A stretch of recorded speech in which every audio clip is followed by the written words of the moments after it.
आदरणीय विद्या देवी जी अध्यक्ष इस सभा की, परम पूजनीय श्री गोस्वामी जी जो आज हम लोगों को पवित्र विचारधारा के साथ साथ वृंदावन की जो एक प्रेममय धारा के साथ ज्ञानमय धारा जो दिया है उन सबसे नहला दिया। आज डॉक्टर राजेश जी मिश्रा को मैं अक्सर सुनता रहता हूँ। उनको हम आज के दिनों विद्या नहीं वेद कहते हैं। वेद के जानने वालों में आज बहुत कम है और वो वेद के बारे में इस हर जो विधा होती है। एक बार ये हुआ कि लॉ के अंदर वेद से उत्पन्न हुआ है, तो लोग चौंके, ये बात कैसे तुम कहते हो। आपसे हमने सलाह भी लिया और आप विश्वास मानिए एक उसका सेमिनार किया और उस सेमिनार में 7 जजेस सुप्रीम कोर्ट के थे, कई जजेस हाई कोर्ट के थे और 1000 वकील और सब लोग थे। और विषय था वेदों में जो विधा है और जो स्रोत है विधियों का, कानून का, वो वेद। तो इस परम वेदज्ञ उनको मेरा नमन है। और अन्य जो सब यहाँ पर विद्वान हैं, कला साहित्य संगीत के, उन सबको जो आए हैं मेरा अभिनंदन है। आज का जो विषय रखा था वो बड़ा ही सुंदर था, जिसमें साहित्य, कला और संगीत तीनों चीज़ हैं और तीनों ही में मेरा बहुत ही गहन रुचि रही। कला के विषय में था, 8 साल का था तभी से रुचि थी और 8 साल तक एक प्राइवेट आर्ट स्कूल थे। संगल साहब थे जो पहले आचार्य थे ये कला के लखनऊ में, उनसे लिया। 2 साल इलाहाबाद यूनिवर्सिटी में फिर मैंने डिप्लोमा किया। लेकिन हम चूँकि एक ऐसे ख़ानदान से थे जो कि सिर्फ विधि का व्यवसाय था, उसी लग गया। तो उस क्षेत्र से होने की वजह से मुझको बहुत ही प्रसन्नता है। आज बहुत दिनों से मेरी आकांक्षा थी कि खैरागढ़ यूनिवर्सिटी से मेरा कोई संबंध हो और कुछ हो। आज डॉक्टर शर्मा जी का यहाँ मैंने संबोधन सुना और उनका संपर्क हुआ, बहुत ही मुझको खुशी है। आज श्रद्धेय शुक्ला जी ने जो विषय चुना, सब किया, आयोजन किया। इतना विशद आयोजन बड़ा ही कठिन कार्य है और उसके लिए मैं बहुत ही धन्यवाद देता हूँ। और ऐसे आयोजन होते रहेंगे तो एक कला, संस्कृत, संगीत का एक 3 धारा एक साथ में होगी। प्रयाग तो वैसे ही 3 धाराओं का है। आज ये 3 धारा आपने बहाई है, इसके लिए बहुत ही धन्यवाद। यहाँ पर जो विषय है भारतीय लोक संस्कृति और नवाचार, सभी ने बताया। अनेक गहन विषय थे, अनेक ढंग से कहा गया। मैं चूँकि कला से संबंध रखता हूँ तो थोड़ा सा उसके विषय में मैं बताऊँ। जो लोक कला है वो कहीं सीखी नहीं जाती है, एक साधारण है। जो जनता है, जो लोग रहने वाले हैं गांव-गांव में और वनवासी जहाँ भी हैं, वो अपने भावों को व्यक्त करता है। जो उसके अंदर भाव हैं, मानसिकता है, जो उसने देखा है और सुना है, वो सारे भाव जो है व्यक्त करता है। आज बहुत प्रागैतिहासिक देखिए, वो खोहों में जा कर के अपने चित्र बनाता है। तो प्रागैतिहासिक तमाम चित्र बने हैं। डॉक्टर जगदीश गुप्ता इलाहाबाद यूनिवर्सिटी में हिंदी के प्रोफेसर थे। उन्होंने लगभग 10 साल तक इस विषय पर अनुसंधान किया और उन्होंने पुस्तक लिखी कि कहाँ कहाँ सारे हिंदुस्तान में जो चित्र बनाए लोगों ने, गांव में सब, वो गुफाओं में बनाए। बाद में आप देखिए तो लोक कला अपने ढंग से विकसित होती, गेरू से जो और ये गोबर से लीप करके बना। तो आप बिहार में बड़ा प्रसिद्ध है एक कला, उसको कहते हैं कोहबर। कोह माने कोना और बर माने जो दूल्हा। तो जब शादी होके आती है बहू, तो उनके लिए एक कोना में वो पेंटिंग बनाते हैं गोबर से लीप करके, और फिर उससे गेरू से तमाम प्रकार के जो चित्र बनाते हैं वो गोबर कहलाता है। वो गांव में लोग कमरे में बनाते हैं। अब उसकी तमाम चित्र जो हैं वो बाहर भी बना करके बेचते हैं। तो उनका एक जो लौकिक परंपरागत विषय था, विचार था, वो कोहबर कहलाता था। इसी तरह वहाँ मधुबनी चित्र इतना विशद उसका प्रचार है यूएसए से कि हमारे एक जान पहचान के हैं, वो कहते हैं कम से कम हम 5 लाख पेंटिंग्स खरीदते हैं और वो हम यूएसए में बेचते हैं।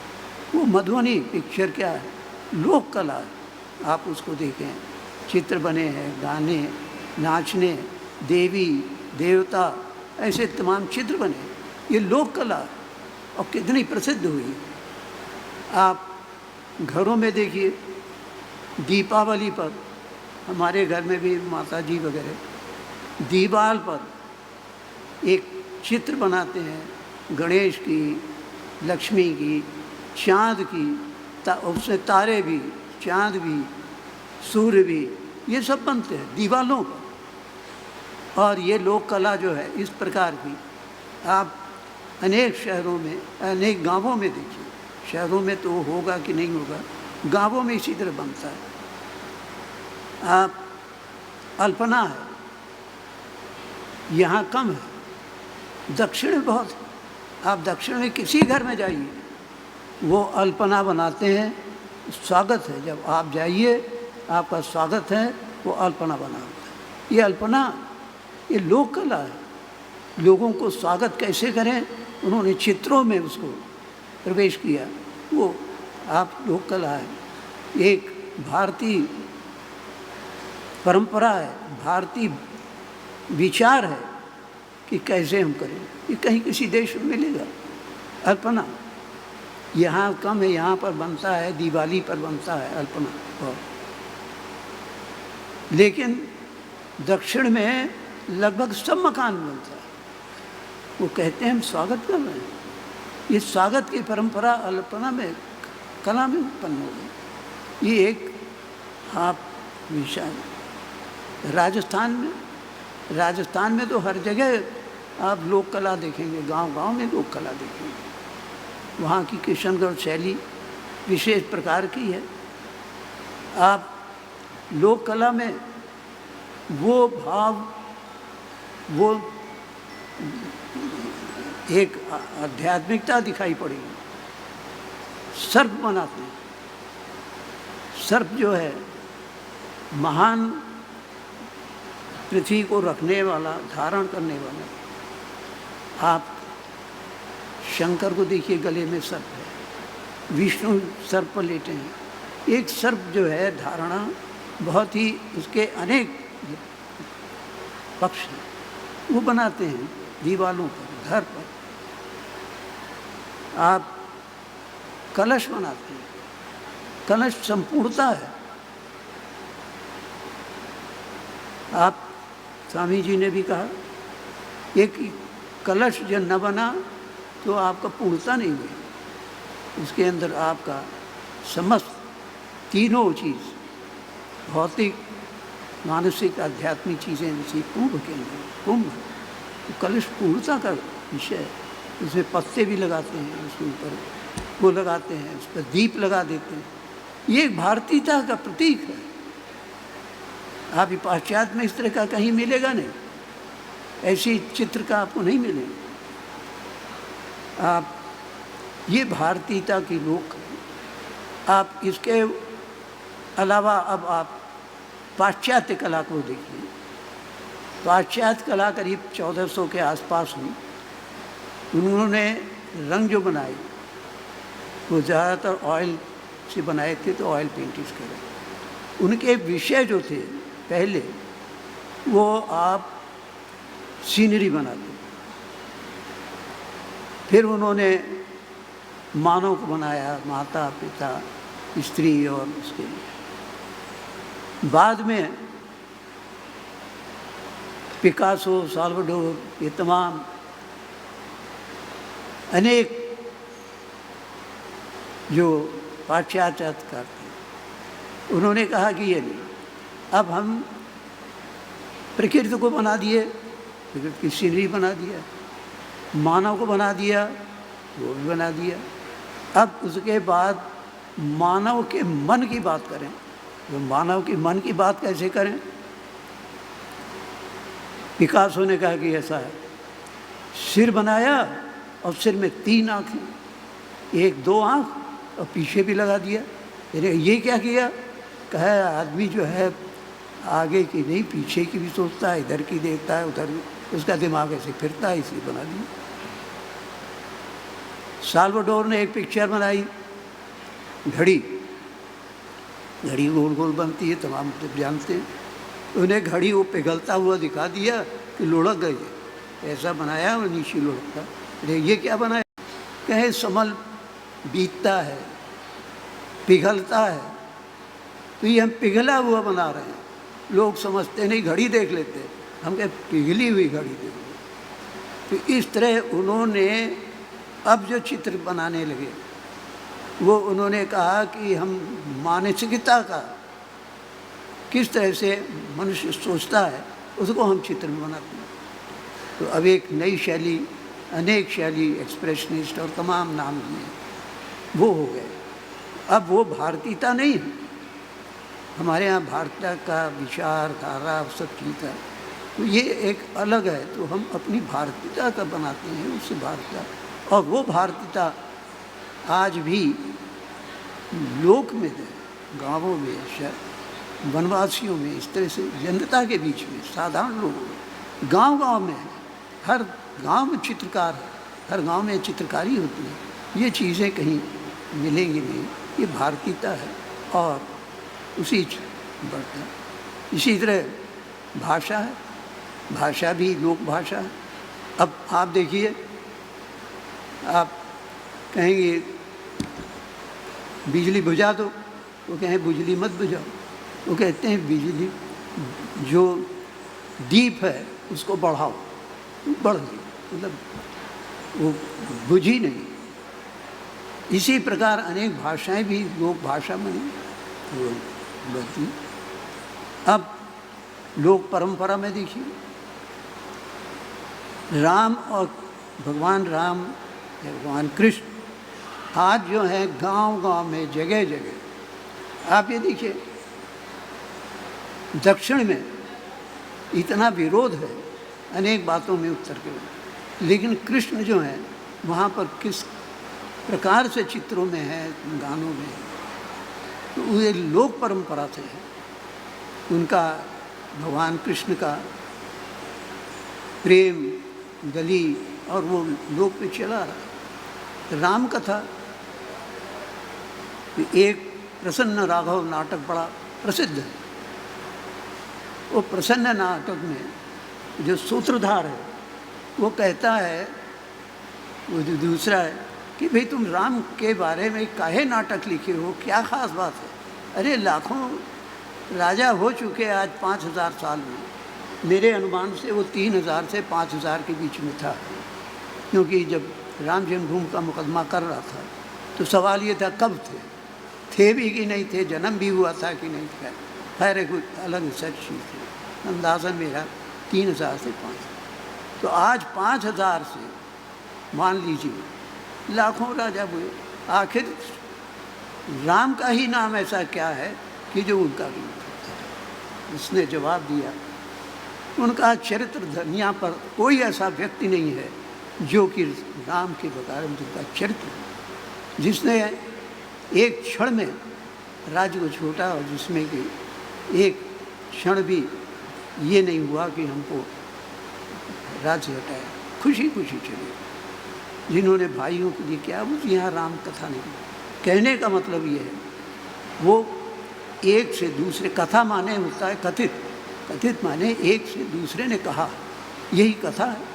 तो उस ज़माने से कहते आ रहे हैं, इसीलिए लव कुश ने जब संगीत में गाया है, वो भी जन जन में गाया है, तो चली आ रही है। उसको कहने का मतलब है एक लोक परंपरा से वो कथाएं चली आ रही हैं, और इसीलिए हजारों लाखों साल से हम उस परंपरा में गांव-गांव में देख रहे हैं। गांव-गांव में राम कथा है, गांव-गांव में कृष्ण कथा है, गांव-गांव में ये है। बल्कि फॉरेनर्स कुछ आए थे वृंदावन में, जब हम सुपरवाइज करने गए थे बांकी बिहारी मंदिर पर, वो ये कहते थे वो कुंज गली देखना चाहते हैं जिसमें उनका वर्णन दिया हुआ है, जिसका कहाँ है कुंज गली, वो देखने आए, सड़क नहीं देखने आए, मंदिर नहीं देखने आए। ये उनकी कथाएं, उनके विचार कि वो कुंज गली में निवास करते थे, कुंज गली में रहते थे, तो उनका ये जो एक वातावरण बना हुआ, एक विचार बना हुआ, वो हमारे लिए उसकी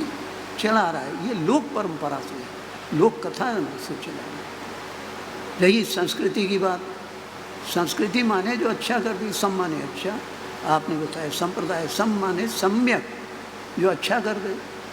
तो आप डॉक्टर राजेश जी ज़्यादा जानते हैं। हमारी देव संस्कृति, वेद संस्कृति संस्कार की है। मातृदेवो भव, पितृदेवो भव, गुरुदेवो भव, और संस्कृति ये है सेप्कम बल धर्मम चल।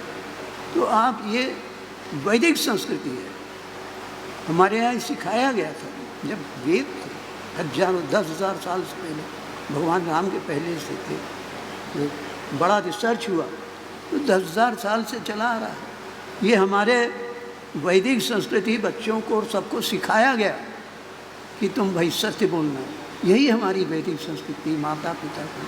तो वैदिक संस्कृति वो भारतीय संस्कृति है, और ये संस्कृति चली आ रही है, और नवाचार भी तभी रहेगा जब ये संस्कृति हमारी जन जन में, विचारों में, धारणाओं में बनी रहेगी, तो ये हमारी संस्कृति पनपती रहेगी और नवाचार बनते रहेंगे। उसी तरह साहित्य होगा, उसी तरह कला होगी, उसी तरह संगीत होगा। आज सबको मेरा धन्यवाद है, और ये दिया हुआ है, मैं सबको प्रणाम करता हूँ।